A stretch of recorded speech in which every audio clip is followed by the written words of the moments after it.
Seconde histoire, thème 1, chapitre 2. Rang 3.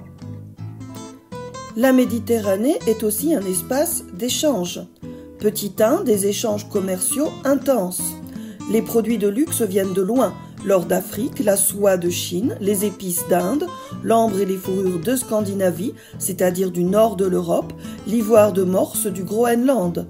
Les comptoirs, c'est-à-dire les ports où s'installent les marchands étrangers, sont des nœuds d'échange. Les techniques commerciales se développent. Lettres de change, c'est-à-dire l'équivalent de notre chèque, commande. Les marchands nouent des liens amicaux, même pendant les conflits. On voit sur le document 3 des Sarrasins, c'est-à-dire des musulmans, qui rencontrent des marchands chrétiens. Le document est une enluminure dans un manuscrit. Cette carte nous montre les repères spatiaux concernant le grand commerce au début du XIIIe siècle. On voit que la ville de Venise est au centre de ces échanges commerciaux. Les flux commerciaux viennent d'Inde, d'Asie, d'Orient et ensuite transitent par la péninsule arabique, puis prennent la mer grâce aux ports de Tripoli, Acre, Antioche, Constantinople et vont vers l'Europe.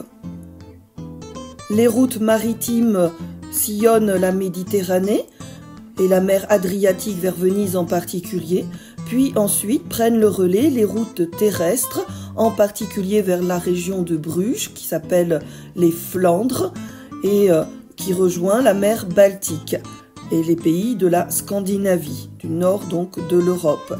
Marco Polo était un marchand vénitien qui le premier est allé en Orient. Petit 2, la circulation des hommes et des idées. Les voyages maritimes se multiplient, pêcheurs, marins, marchands, soldats, ambassadeurs, pèlerins, prisonniers, esclaves, pirates sont sur la mer. Les pèlerins sont ceux qui vont faire des pèlerinages à Rome ou à Saint-Jacques-de-Compostelle. Les populations de différentes origines et religions se côtoient, d'où des métissages et du syncrétisme. Les innovations et le savoir circulent assez facilement, même si Internet n'existe pas encore. On voit sur le document 3-6 juin les échanges, les transferts et le syncrétisme qui est un mélange de deux savoirs, de deux pratiques différentes. Le document 1 nous montre ici l'église Saint-Jean des Ermites à Palerme au XIIe siècle. Elle a été bâtie dans les années 1140 par le roi normand Roger II, donc un chrétien. Ses coupoles rouges sont d'inspiration arabe. On a donc ici un exemple de syncrétisme, de mélange d'architecture chrétienne et musulmane. On a ici sur le document 2 un exemple de transfert culturel. On a d'abord les chiffres indiens, puis les chiffres arabes à partir du 8e siècle, qui deviennent les chiffres européens à partir du 10e siècle. Les Indiens ont transmis donc les chiffres, dont le 0 très important, aux Arabes, qui les ont ensuite transmis aux Européens. C'est donc un transfert culturel. On a ici un exemple d'échange culturel. Avicenne est un médecin persan qui écrivait en arabe. Son livre a été traduit en latin à Tolède au XIIe siècle et est devenu ensuite la base de la médecine dans l'Occident chrétien.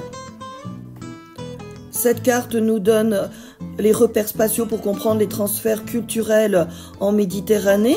On voit que la transmission du savoir, elle se fait de l'Espagne vers l'Occident chrétien, avec les villes de Tolède, ici reprises par les chrétiens, et la ville de Cordoue, encore dans le monde musulman, les villes de Palerme et de Salerne qui sont en chrétienne, mais où la culture arabe est largement diffusée. Les États latins d'Orient où on a un mélange, un syncrétisme entre les cultures arabes et chrétiennes. Le vocabulaire précise les définitions. Le syncrétisme culturel, c'est la synthèse de plusieurs éléments culturels d'origine différente qui créent des formes culturelles nouvelles. Un transfert culturel, c'est le déplacement d'éléments culturels, formes d'architecture, connaissances scientifiques, etc., d'une civilisation vers une autre. Un dernier exemple de transfert culturel avec le minaret musulman de 1196 à Koutoubia au Maroc qui sert de modèle au clocher chrétien de 1315 à Teruel en Espagne. Et un point sur Avicenne dont on a déjà parlé, un étudiant brillant qui devient le meilleur médecin de son époque. Il est encore utilisé et enseigné au début du XXe siècle. Conclusion, cette carte mentale résume les points essentiels qu'il faut connaître sur le chapitre. En haut, vous avez la réponse à la question « Quelle civilisation ?» et les caractéristiques de chacune des 3 civilisations sont synthétisées. En bas, vous avez la réponse à la question « Quel contact ?» et vous avez un classement, une typologie des 3 types de contacts, contacts guerriers, contacts commerciaux, contacts culturels. Vous pouvez très bien enregistrer à l'oral un commentaire de cette carte mentale et me le déposer sur Moodle en bonus.